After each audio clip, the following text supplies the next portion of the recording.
dalam hidupku, hanya ku berharap hanya kepadamu, tetap setia kepadamu Tuhan.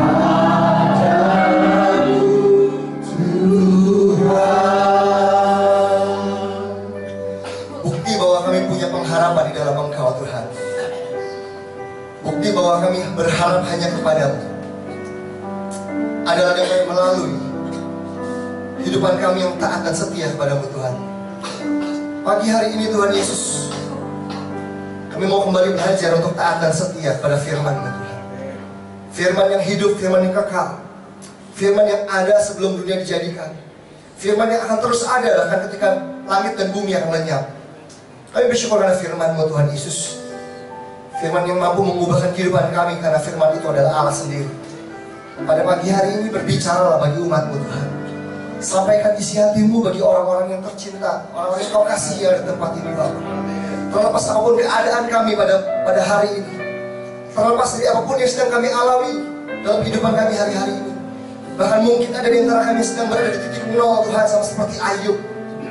Engkau Tuhan sumber kebangkitan dalam hidup kami. Engkau Tuhan sumber pengharapan dalam kehidupan kami. Terima kasih Bapa, berbicara, perdengarkan suara-Mu dan kami siap untuk taat. Kami siap untuk menerimanya hanya di dalam nama Tuhan Yesus Kristus. Semua yang siap untuk dengar firman Tuhan sama-sama kita katakan amin. Beri tepuk tangan bagi Tuhan Yesus. Bapak Ibu silakan duduk.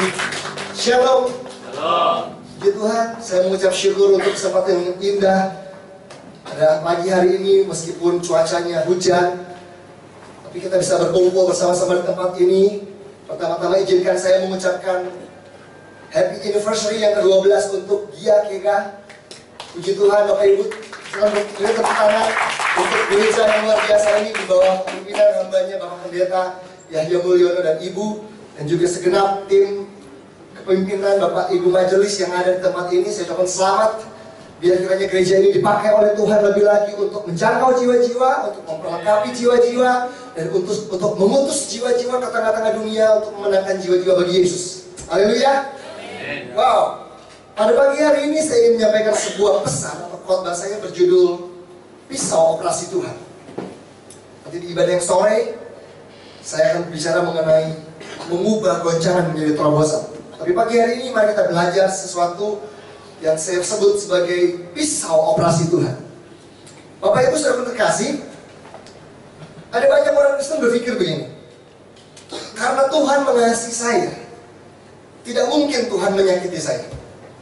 Karena Tuhan begitu mengasihi saya seperti seorang bapak kepada anaknya, rasanya tidak mungkin Tuhan membiarkan saya tersakiti. Tidak mungkin Bapa mengizinkan masalah yang besar terjadi dalam kehidupan saya. Bapa tidak akan mungkin mengizinkan saya mengalami penderitaan dalam kehidupan ini. Saya yakin dan percaya di antara kita semua yang hadir pada pagi hari ini, pasti kenyataan ini bertolak belakang dengan kehidupan kita. Sebagai orang Kristen, orang percaya yang mungkin bahkan Bapak Ibu sudah lama mengenal Tuhan Yesus, tentunya kita banyak mengalami masalah dan penderitaan dalam hidup kita. Kita mengalami hal-hal yang gak enak, kita bahkan mengalami kesakitan, disakiti oleh berbagai macam keadaan kita, dan mungkin kadang-kadang kita merasa gak tahan, dan mungkin kita kadang-kadang merasa seperti Ayub berada di titik nol. Bapak Ibu, izinkan kita hari ini belajar sesuatu untuk membuat kita mengerti dimensi Tuhan yang lain yang kadang-kadang membuat kita salah paham tentang Tuhan atau salah paham tentang kekristenan kita. Mari kita buka sama-sama Alkitab kita dari Hosea pasal yang kelima. Kitab Hosea pasal yang kelima, ayat yang ke-15. Kitab Hosea pasal yang kelima, ayat yang ke-15 sampai dengan Hosea pasal yang ke-6, ayat yang ke-3. Hosea pasal yang kelima, ayat yang ke-15 sampai dengan Hosea pasal 6, ayat yang ke-3. Dari ayat ini, dari 4 ayat ini saya akan menyingkapkan kepada kita semua tentang 3 tujuan dari pisau operasi Tuhan atas kehidupan kita. Sebelum kita mulai membacanya Bapak Ibu, saya percaya bahwa penemuan operasi Dan di dalam dunia medis, di dalam dunia kedokteran merupakan berkat yang luar biasa dalam kehidupan manusia. Amin. Ada banyak penyakit yang tidak bisa diselesaikan oleh obat, tetapi bisa diselesaikan oleh operasi. Jika operasi tidak bisa menyelesaikannya, maka kuasa Tuhan yang menyelesaikannya. Kalau tidak selesai juga, maka hidup kita yang selesai dan menghadap Tuhan dalam kekekalan. Sebabnya kita perlu keselamatan, supaya ada jaminan keselamatan di dalam Tuhan Yesus.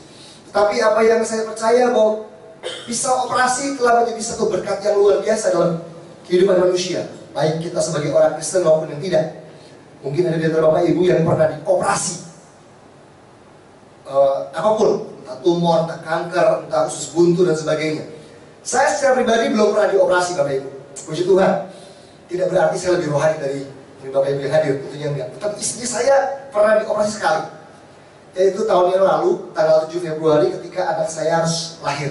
Anak pertama saya, kita di ruangan sana, itu lahir ke dunia. Jadi dokter memberitahu bahwa lingkar kepalanya itu lebih besar daripada panggul istri saya, sehingga tidak bisa keluar.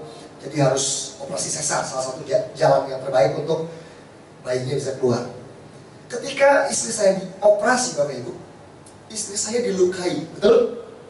Istri saya disakiti, dilukai oleh pisau operasi. Tentunya berdarah, disakiti, walaupun pakai bius tentunya. Tapi tahukah kita bahwa tujuan operasi itu adalah hal yang baik? Dalam konteks istri saya waktu itu adalah pisau operasi merupakan cara yang digunakan untuk mengeluarkan kehidupan yang ada di dalamnya, yaitu anak kami. Nah, dengan kita mengerti pelajaran ini pada hari ini, saya berharap kita semua bisa mengerti hatinya Tuhan ketika mengizinkan penderitaan datang, masalah datang, maupun kesakitan datang dalam hidup kita. Hosea pasal yang kelima, ayat yang ke-15 sampai Hosea pasal 6 ayat yang ketiga. Hosea pasal yang kelima ayat yang ke-15 berbunyi demikian. Judul perikopnya adalah pertobatan yang pura-pura dari pihak orang Israel. Aku akan pergi pulang ke tempatku sampai mereka mengaku bersalah dan mencari wajah. Dalam kesesakannya mereka akan merindukan aku.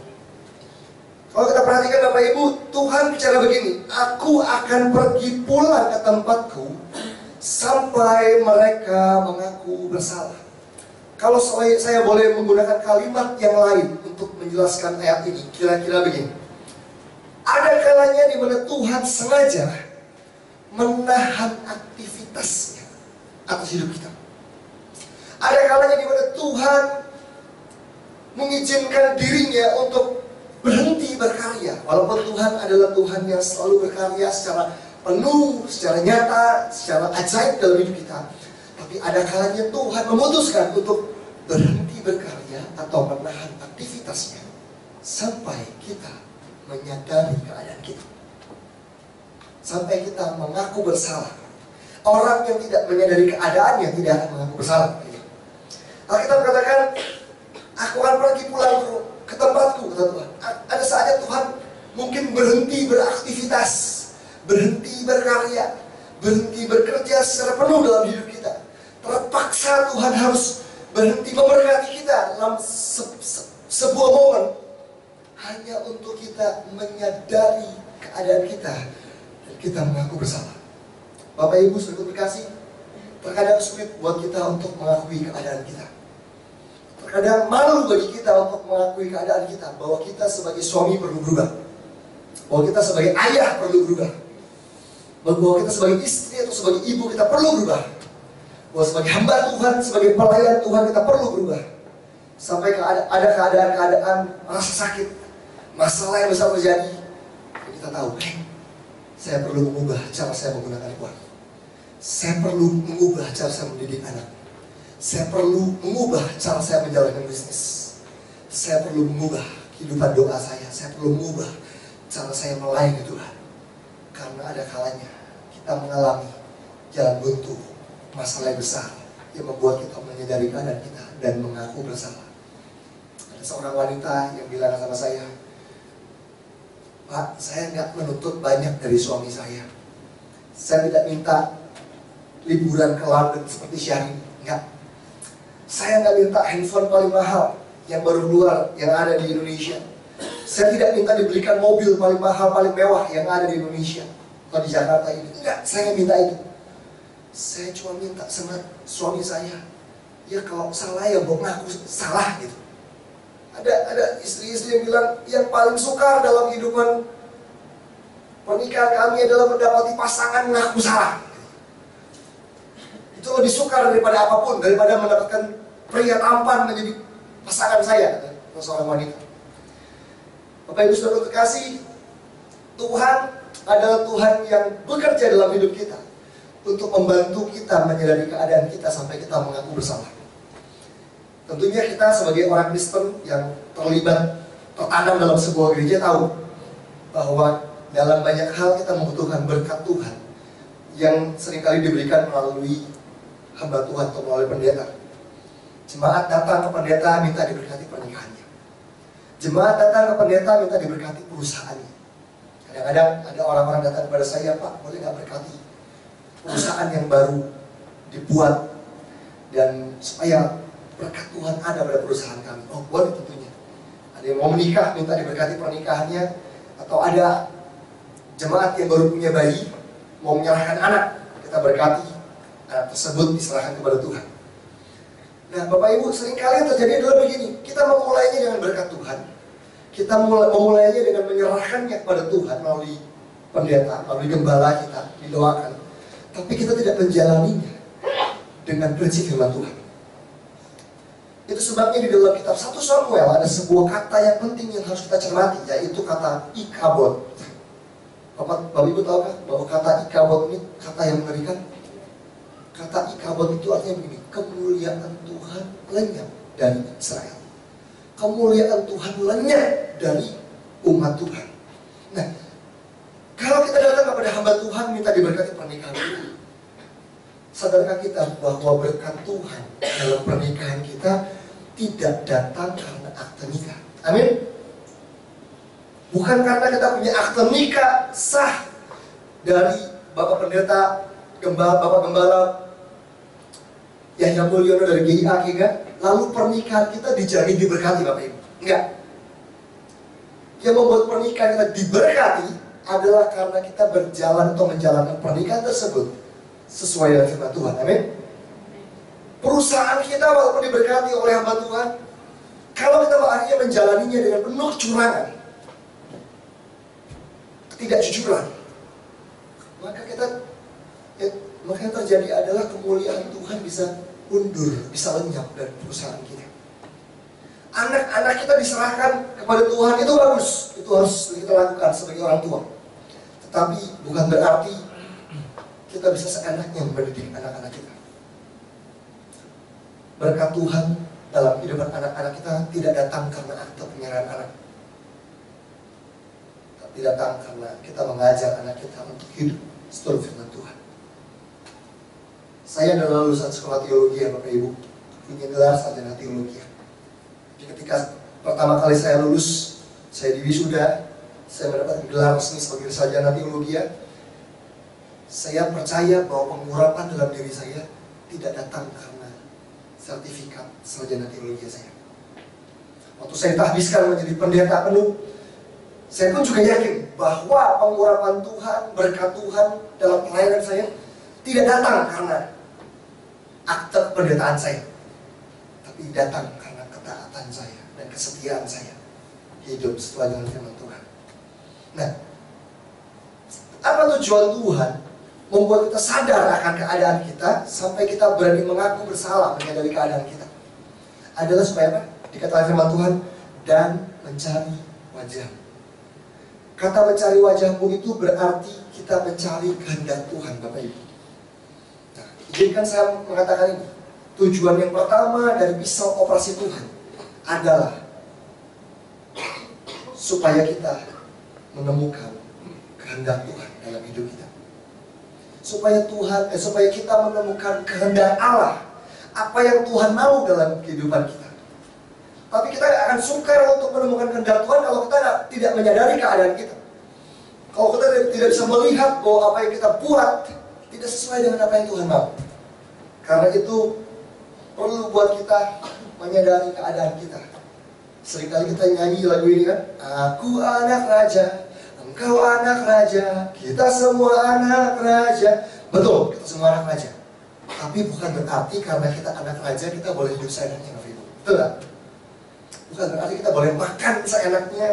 Dan kita pikir, oh saya makan seenaknya karena saya anak raja, saya akan sakit. Saya hidup seenaknya, saya pakai uang seenaknya. Karena saya anak raja, saya tidak akan terlibat hutang karena Tuhan kita Tuhan yang kaya. Oh, belum tentu. Banyak orang Kristen yang harus mengalami keadaan sulit sampai dia menyadari keadaannya. Ketika dia menyadari bahwa penyakitnya banyak dalam tubuhnya. Saya bertemu dengan seorang sahabat saya, hubungi saya seminggu yang lalu ketika saya di kota Semarang, hanya untuk beritahu bahwa ternyata apa yang saya takut terjadi. Ada banyak penyakit dalam tubuh saya, usianya masih muda, dan dia mulai khawatir. Dan pada saat yang sama, bisnisnya juga mengalami masalah.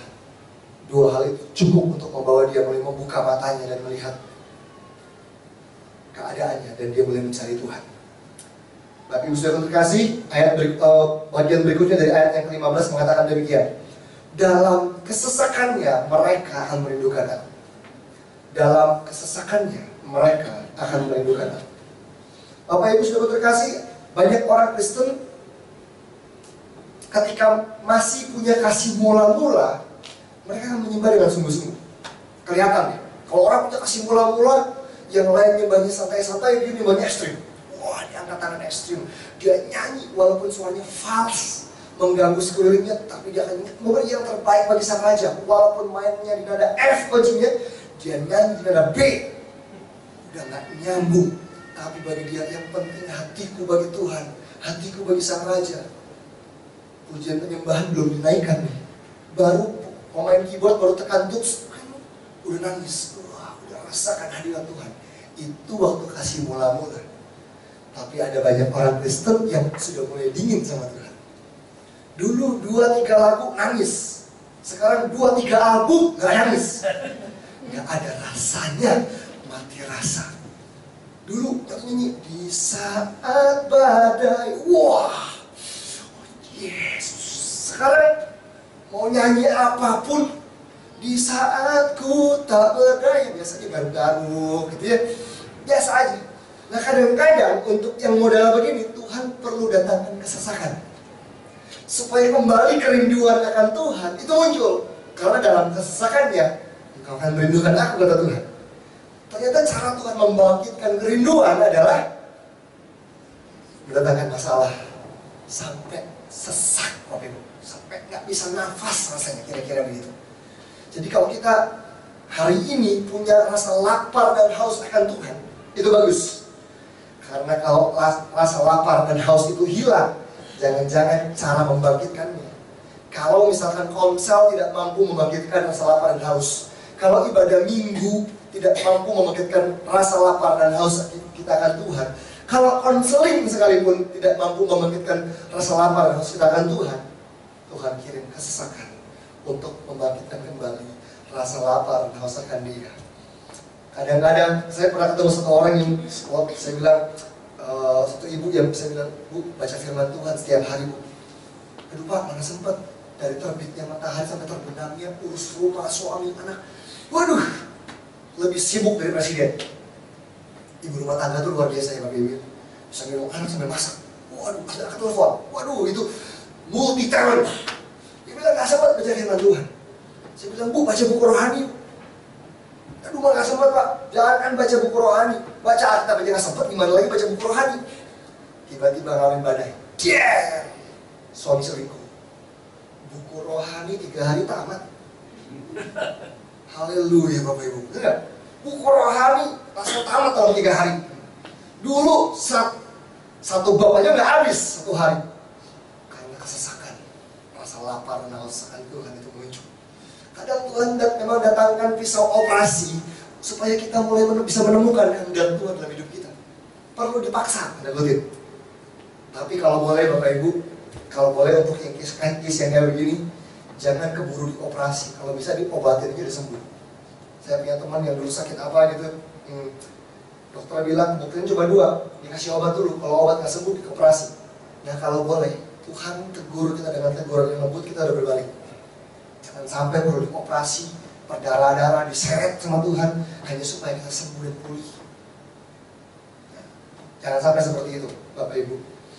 Saya ingat waktu anak saya baru lahir, keluar dari rumah sakit, terus sebulan kemudian harus diimunisasi. Saya bawa dia ke dokter, terus dokternya beritahu anak ini akan diimunisasi seperti ini, Pak. Oke, Adriel anak saya tuh ganteng kayak papanya. Ini bukan kata-kata saya. Oh, jadi saya pernah bawa anak saya itu ke kantor istri saya waktu istri saya masih bekerja di kantor bulan November kemarin terakhir. Saya bawa ke kantornya, satu lantai lihat komennya begini. Ih, anaknya ganteng ya, gitu ya. Terus mereka komen lagi, ih, Adriel dari papanya ya. Saya cuma gabungkan Adriel ganteng dari papanya, nah, gitu kan. Jadi anak saya tuh ganteng kayak saya. Nah, lucu kan kalau dibawa, apalagi baru satu bulan wajahnya itu udah kelihatan cakep kayak papanya, kan lucu gitu. Dibawa ke dokter, terus dokter buka pakaiannya, lalu disiapkanlah imunisasi, disuntik gitu ya. Suntik, jadi disiapkan suntikan. Anak yang lagi senyum, tiba-tiba disuntik, gitu ya. Disuntik, tiba-tiba anak saya menangis. Bukan sekedar nangis, Bapak Ibu. Kalau kita kan sudah tua, nangisnya jaim ya. Dia nangisnya, sampai napasnya tuh habis. Gitu, sampai udah gak keluar suara.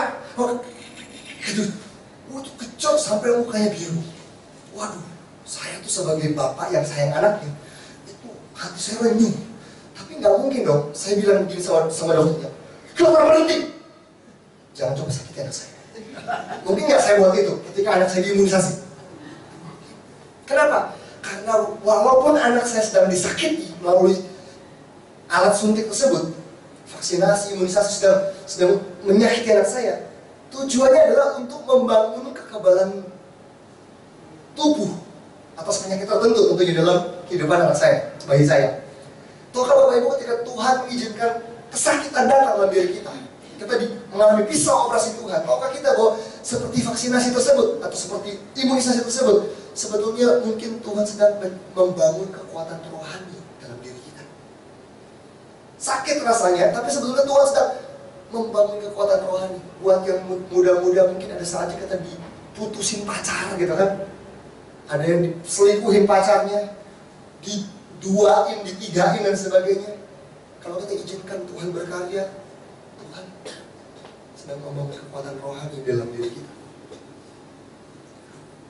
Ayat yang ke-6, pasal yang ke-6 ayat yang pertama bilang begini, mari kita akan berbalik kepada Tuhan, sebab dialah yang telah menerkam dan yang akan menyembuhkan kita, yang telah memukul dan yang akan membalut kita. Bapak Ibu Saudara terkasih, di ayat ini Tuhan diperkenalkan dalam dua dimensi atau dua versi, dua dimensi tentunya. Tidak sulit bagi kita orang Kristen untuk mengenal Tuhan sebagai Tuhan yang menyembuhkan, amin. Tidak sukar bagi kita untuk mengenal pribadi Tuhan sebagai Tuhan yang membalut atau Tuhan memulihkan, amin. Jika misalnya dibuat KKR, mungkin Bapak Ibu pernah tahu KKR, seminar, retret yang temanya Tuhan yang menyembuhkan, Yesus yang menyembuhkan. Seminar atau retret Tuhan yang memulihkan, Allah yang memulihkan. Semua orang berbondong-bondong datang. Semua orang mendaftar, semua orang ikut karena ingin dipulihkan dan ingin disembuhkan oleh Tuhan. Tapi seandainya jika ada retret atau ada KKR, seminar yang berjudul adalah Tuhan yang menerkam, kira-kira berapa banyak yang ikut? Tuhan yang memukul, kira-kira kita mau daftar atau enggak gitu ya. Karena kita lebih suka Tuhan yang menyembuhkan, Tuhan yang memulihkan, Tuhan yang membalut, dibanding mengenal dimensi Tuhan yang lain sebagai Tuhan yang menerkam dan Tuhan yang memukul. Kita perlu mengenal dua dimensi ini, Bapak Ibu, supaya kita gak kecewa dengan Tuhan, supaya kita tidak mencurigai Tuhan ketika kita sedang dibawa oleh Tuhan ke pisau operasinya. Kita bisa melihat bahwa Tuhan punya maksud, punya tujuan yang terbaik untuk mendatangkan berkat yang lebih lagi, untuk menyehatkan kehidupan rohani kita, untuk memampukan kita bertumbuh dan berbuah melalui pisau operasi. Ayat yang kedua dari pasal yang ke-6 mengatakan demikian, Ia akan menghidupkan kita sesudah 2 hari. Pada hari yang ketiga Ia akan membangkitkan kita dan kita akan hidup di hadapannya. Bapak Ibu sudah terkasih, ketika saya membaca ayat ini, saya teringat Yesus yang ketika dia mati, dia bangkit pada hari yang ketiga. Betul? Ia akan menghidupkan kita sesudah 2 hari. Pada hari yang ketiga, ia akan membangkitkan kita. Apa yang dimaksud dengan ayat ini?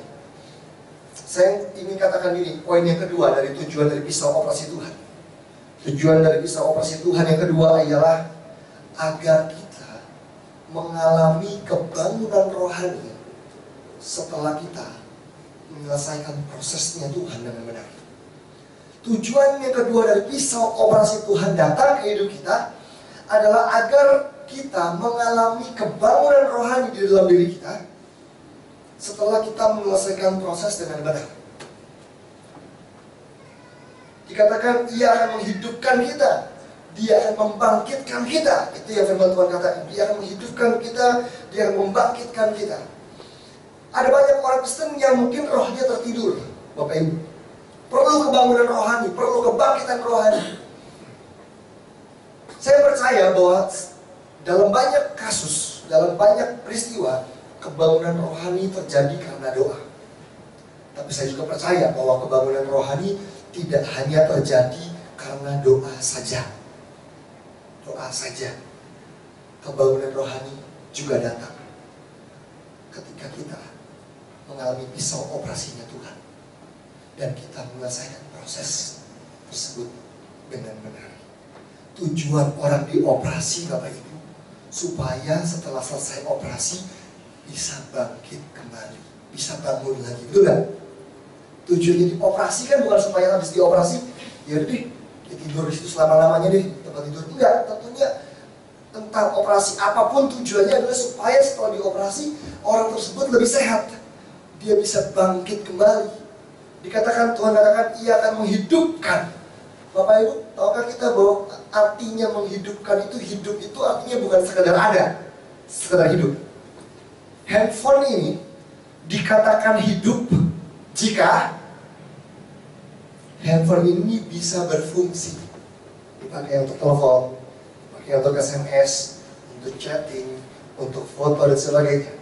Mobil Bapak Ibu, mobil kita dikatakan hidup jika mobil itu bisa membawa kita untuk berfungsi sebagai alat transportasi, membawa kita kepada sebuah tujuan. Jadi tujuan Tuhan menghidupkan kita adalah supaya kita berfungsi, amin. Itu sebabnya sebagai orang Kristen kita nggak boleh pasif. Kita harus berkontribusi di dalam gereja kita. Gereja yang sedang anniversary hari ini yang ke-12. Yuk jadi jemaat yang berkontribusi, karena bukti bahwa kita bangkit rohaninya, bukti bahwa kita hidup rohaninya adalah kita berfungsi, kita berkontribusi. Sama seperti handphone tadi, sama seperti mobil kita tadi. Tetapi itu semua hanya bisa terjadi kalau kita menjadi orang Kristen yang mau menyelesaikan proses dengan benar, Bapak Ibu. Menyelesaikan proses dengan benar. Nah,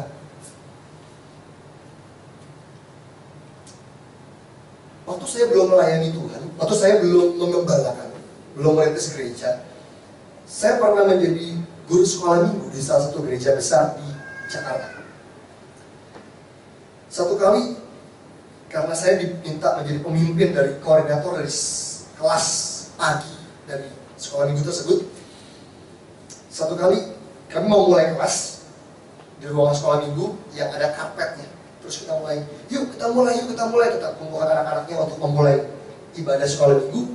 Tiba-tiba ada anak-anak yang main boneka lumba-lumba gitu, dilempar, tangkap gitu. Terus tiba-tiba boneka itu, saya bilang, yuk, sudah yuk, lempar-lemparnya nanti aja, kita mulai ibadah sekolah minggu.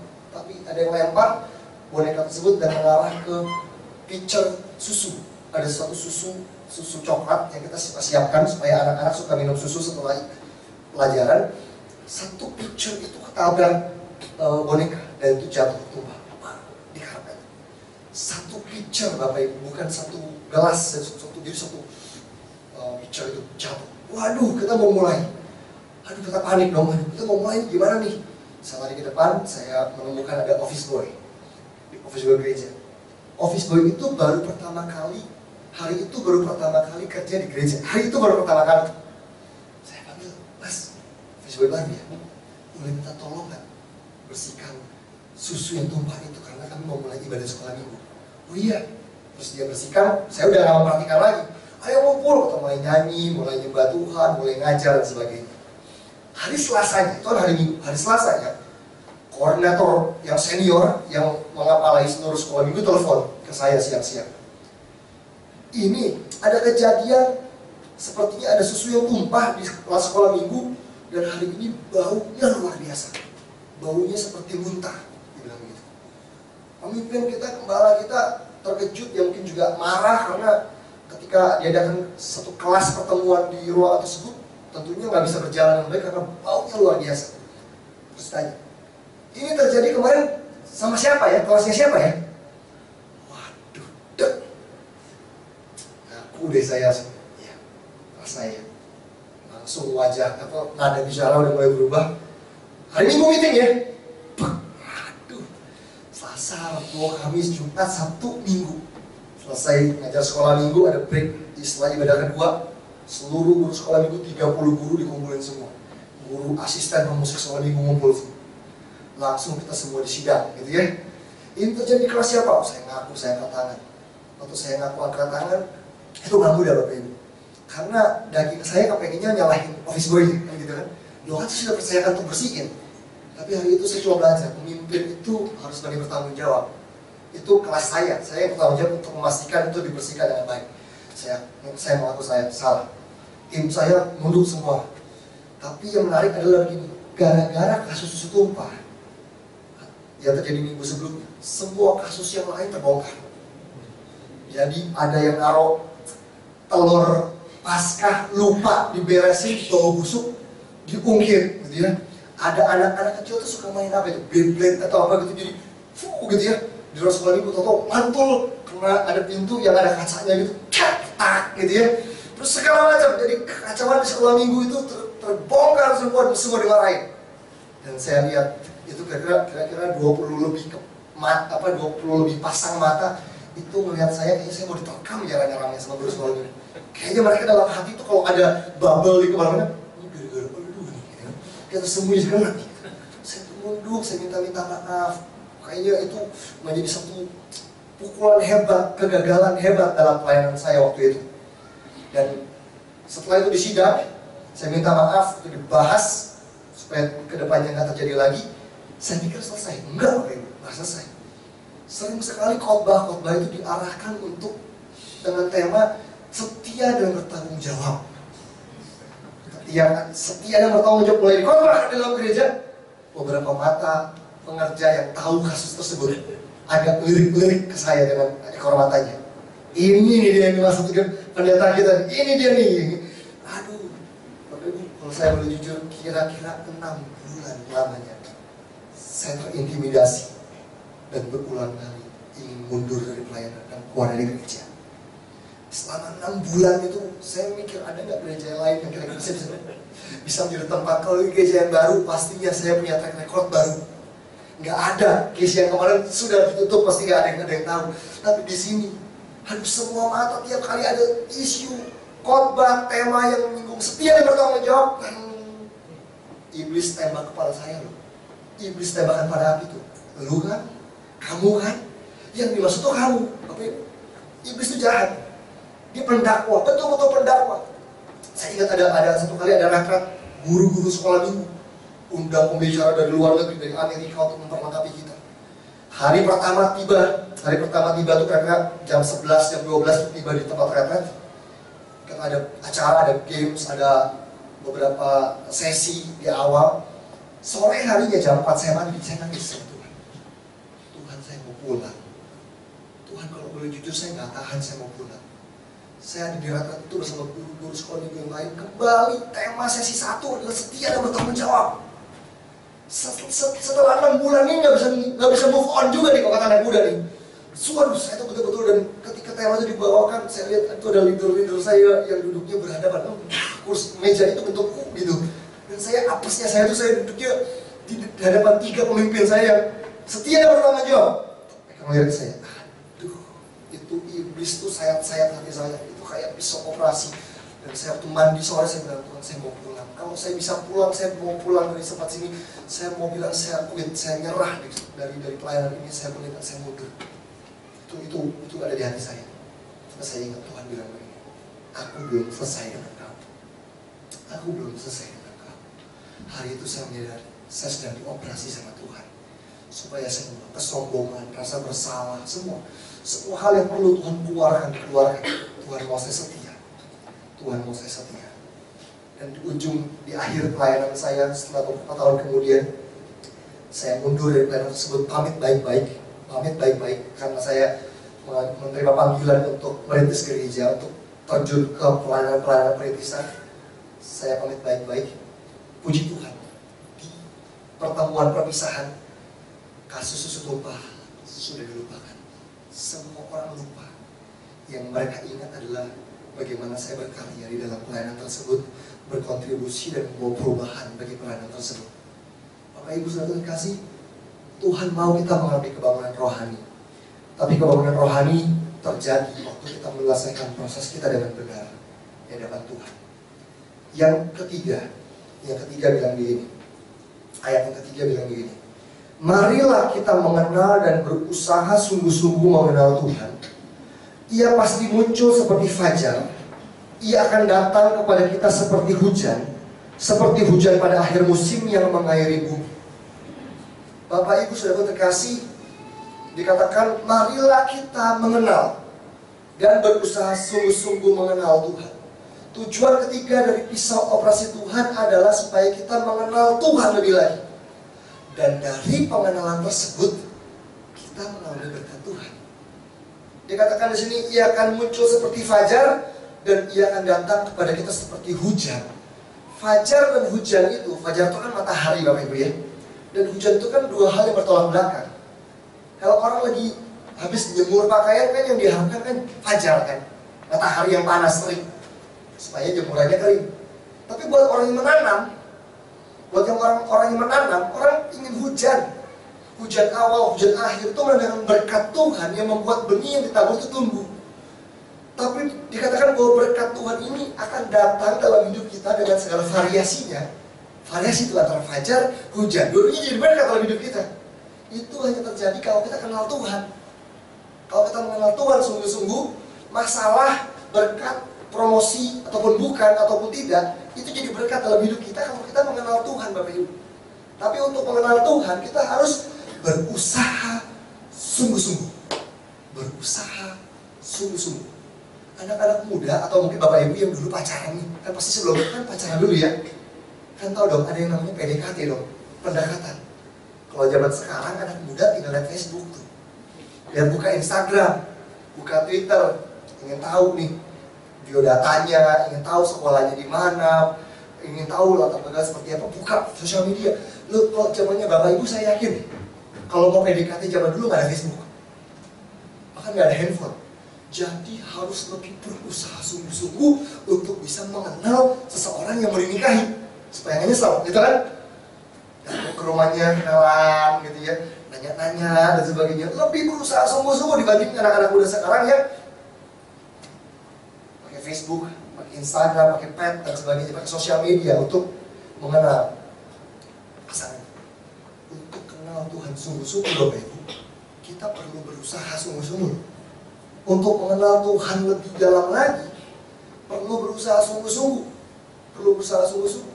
Banyak orang itu ingin berusaha sungguh-sungguh untuk hal-hal yang lahiriah doang. Contohnya nih, hari-hari ini lagi ada tren ini kan, orang sadar kesehatan, ada tren orang fitness di mall. Ada berbagai macam tempat fitness tuh. Untuk sehat, untuk badannya keren, gitu ya. Orang berusaha sungguh-sungguh. Datang, udah capek-capek pulang kantor, masih sempat nge-gym, olahraga di mall dan sebagainya. Berusaha sungguh-sungguh, bayarnya nggak murah, mahal. Saya pernah dapat cerita dari seorang teman saya, sempat ketemu juga sama seseorang tersebut. Waktu saya pelayanan ke Australia, ada satu anak muda yang usianya masih muda banget, belum punya pacar, tapi rambutnya udah rontok. Cowok, jadi mengalami sedikit gejala kebotakan. Padahal belum punya pacar, kalau udah menikah kan aman kan? Mau nggak mau dong. Masa adik saya nggak botak doang kan? Nggak mungkin gitu, nggak rohani banget. Jadi ini anak muda stres. Aduh, belum punya pacar, masih muda banget, rambutnya udah habis. Bayangin Bapak Ibu, dia habiskan tiap bulan, dihabiskan ribuan dolar untuk obat penumbuh rambut. Sampai dia punya wastafel itu aromanya udah aneh nih. Segala macam obat rambut, baunya dari situ. Berusaha sungguh-sungguh untuk yang begitu doang. Yang kata Tuhan rambut di kepalamu pasti terhitung sama Tuhan. Apalagi yang udah mulai habis, lebih mudah hitungnya kan gitu. Dibanding dia masih tebal rambutnya. Untuk yang begini kita berusaha sungguh-sungguh. Tapi untuk mengenal Tuhan, mengenal pribadi Tuhan, yang bisa membawa kita tadi mengalami variasi berkatnya Tuhan, mau fajar, mau hujan, itu jadi berkat dalam hidup kita. Kita nggak mau berusaha sungguh-sungguh. Kita mintanya gembala kupasin buat kita. Khotbahnya kurang dalam, khotbahnya kurang bagus. Bapak Ibu, walaupun khotbah di tempat ini bagus-bagus, tetap belajar sendiri firman Tuhan. Tetap gali sendiri firman Tuhan. Tetap berlutut untuk tanya ke Tuhan, tanya Roh Kudus untuk Roh Kudus singkapkan kehendaknya. Jangan jadi orang Kristen yang malas, nggak cocok kemalasan dengan mentalitas kerajaan surga. Karena Tuhan mau jemaat yang rajin, jemaat yang bayar harga, karena dari situlah kita akan mengenal Tuhan, dan dari pengenalan kita akan Tuhan, kita akan mengalami berkat. Bapak Ibu, beda loh. Orang yang mengalami berkatnya, berkat-berkatnya itu hasil dari pengenalan akan Tuhan itu beda. Beda. Gunung Kawi bisa kasih kita kekayaan kan? Bisa. Tapi coba lihat orang yang nyembah berhala yang kedukun, lihat mukanya. Ada dengan sejahtera nggak? Itu kayak merekam orang mukanya, sering. Tapi yang dimaksudkan dengan Tuhan di sini adalah gini. Berkatnya Tuhan itu seperti fajar, mendatangkan kehangatan. Berkatnya Tuhan itu seperti hujan yang tepat pada waktunya, mendatangkan kesegaran. Mau nggak Bapak Ibu?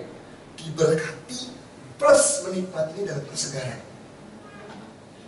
Diberkati tapi juga punya kuasa untuk menikmati berkat tersebut. Mau nggak? Jangan sampai diberkati sama Tuhan tapi nggak punya kuasa untuk menikmatinya. Itu udah paling kacau, udah paling gawat. Tapi ini yang Tuhan mau. Tujuan pisau operasi Tuhan dalam hidup kita adalah supaya kita mengenal Tuhan. Kadang-kadang, jujur nih, kita sebagai orang Kristen gini ya, udah bertahun-tahun baca Alkitab, seringkali nggak ngerti-ngerti gitu kan. Buka konkordansi, buka ensiklopedia, cari tahu bahasa Ibrani. Tapi kadang-kadang ada orang Kristen yang begini, begitu dia mengalami masalah, dia bilang gitu, saya akhirnya ngerti Pak, ayat ini artinya apa. Saya akhirnya ngerti, ayat ini kayak lompat ke dalam diri saya ketika saya mengalami masalah. Nah kan, ternyata masalah bikin kita kenal Tuhan lebih dalam lagi tuh. Ternyata masalah membuat kita mengalami Tuhan lebih lagi, mengenal Tuhan dalam dimensi yang lebih kaya lagi. Bapak Ibu, dari mana Abraham bisa mengalami Tuhan sebagai Tuhan Jehovah Jireh, Allah yang menyediakan. Kalau Tuhan kalau Abraham tidak dioperasi Tuhan, dipaksa untuk menyerahkan Ishak sebagai korban pada di Gunung Moria. Itu pisau operasi tuh buat Abraham. Dia harus bawa anaknya, dia harus persembahkan, walaupun nggak jadi akhirnya. Tapi pertanyaan saya cuma satu. Jika seandainya malaikat nggak stop Abraham, gimana tuh? Bagaimana Abraham bisa percaya kepada Tuhan ketika Tuhan memberikan perintah pada Abraham untuk mengorbankan anaknya di atas Gunung Moria, padahal praktek penyerahan anak seperti itu, menyembelih anak, itu praktek pagan, praktek agama kafir, praktek penyembelihan berhala, dewa-dewa. Itu dibuat sama orang dewa Moloch dan sebagainya. Bahkan sampai mungkin di budaya di India, ada seorang wanita yang demi menyembah dewanya, Tuhannya, itu membuang bayinya di sungai Ganges. Itu worship buat mereka. Makanya waktu menyembah Tuhan asal-asalan, kita kalah sama orang kafir, sama orang-orang yang orang fasik, kalah dengan orang-orang penyembah berhala yang demi Tuhan yang tidak mereka kenal dengan benar, mereka lempar bayinya di sungai Ganges. Orang Kristen harus kenal Allahnya dengan benar. Amin. Jadi di usia yang sekarang di gereja ini, Sebagai jemaat, sebagai pemimpin, kita semua punya tanggung jawab untuk mengenal Tuhan dengan benar. Masalah adalah kesempatan untuk kita kenal Tuhan dengan benar. Dan melalui pengenalan tersebut, kita mengalami berkat Tuhan, mengalami variasi dari berkat Tuhan. Every season punya berkatnya sendiri-sendiri. Musim hujan, musim panas, kalau di tempat lain yang lainnya, musim salju, musim... Ya, Bapak Ibu coba lihat negara-negara lain yang musimnya lebih banyak dari kita. Musim panas, orang jualan apa? Jualan es. Jadi berkat kan buat orang yang jualan. Musim dingin jualan apa? Jualan jaket yang tebal-tebal. Bikin apa? Jasa permainan semacam kayak ski, ice skating dan sebagainya. Kalau kita bisa menangkap bahwa dalam setiap musim yang terjadi dalam hidup kita itu ada berkat Tuhan. Sehingga katakan Bapak Ibu, itu hanya terjadi kalau kita mengenal Tuhan. Kita akan diberi mata oleh Tuhan. Kita akan diberi mata rohani yang bisa melihat berkat Tuhan di dalam setiap musim dalam hidup kita. Itu sebabnya ada lagi yang bilang begini, Engkau ada bersamaku di setiap musim hidup. Tujuannya apa Bapak Ibu? Untuk Tuhan bisa bantu kita melihat bagaimana berkat Tuhan ada dalam setiap musimnya yang terjadi dalam hidup kita, meskipun musimnya berbeda. Ketika musimnya berbeda, ada berkat yang baru. Amin. Saya berdoa hari ini Bapak Ibu Saudara terkasih, jemaat dari Via Mega bisa mengalami kalau masalah terjadi, pisau operasi terjadi, kita bisa melihat tujuannya Tuhan, maksudnya Tuhan, dan kita keluar dari ruang operasi sebagai pribadi yang lebih baik lagi, sebagai pribadi yang mengalami kebangunan rohani, sebagai pribadi-pribadi yang lebih dari pemenang. Amin. Mari kita semua bangkit berdiri sama-sama.